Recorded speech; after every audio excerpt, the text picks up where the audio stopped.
if you look at the details of biochemistry, molecular biology, you might find a signature of some sort of designer.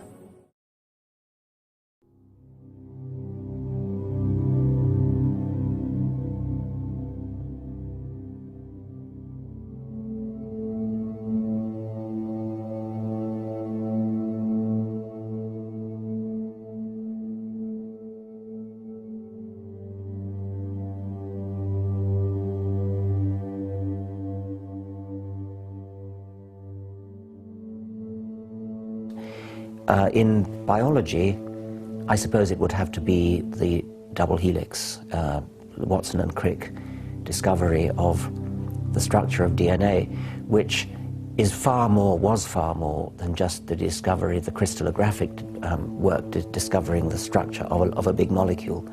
Because what that led up to was a major revolution in which much of biology became a sort of branch of information technology.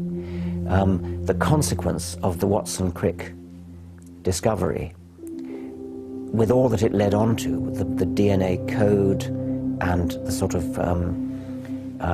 various genome projects that are going on now, is that genes, which from my point of view are absolutely central to biology, genes are information. They are coded information. It even looks like computer information. I mean, a chromosome is a great long computer tape.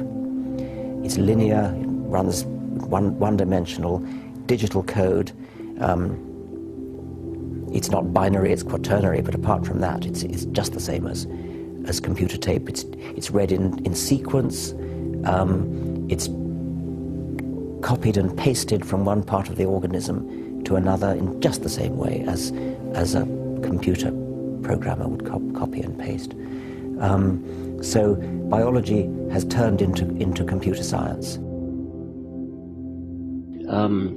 Whereas we thought that only a minority of the genome was doing something, namely that minority which actually codes for protein. And now we find that actually the majority of it's doing something. What it's doing is calling into action the protein-coding genes. So you can think of the protein-coding genes as being the sort of toolbox of subroutines, which is pretty much common to all mammals. I mean, all mice and men have the same number, roughly speaking, of protein-coding genes, and that's always been a bit of a blow to the self-esteem of humanity. But what the point is, that was just the subroutines that are called into being. The program that's calling them into action is the rest, which had previously been written off as junk.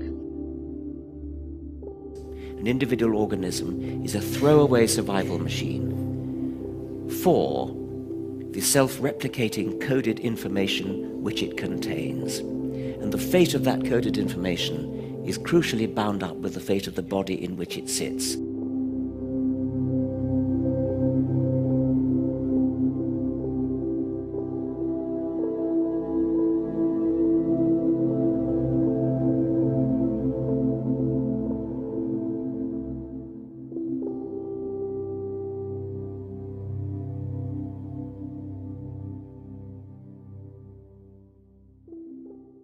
The origin of life, the chemical circumstances that gave rise to the first self-replicating molecule, the first proto-gene. The origin of life is something we don't know anything about, and we want to know something about it, and I would love to know how life actually got started, the origin of the first self-replicating entity. Nobody knows how it started. We know the kind of event that it must have been. We know the sort of event that must have happened for the origin of life. And what was that? It was the origin of the first self-replicating molecule. Right, and how did that happen? I told you we don't know. So you have no idea how it started? No, nor has anybody. Nor has anyone else. Can you give an example of a genetic mutation or an evolutionary process which can be seen to increase the information in the genome?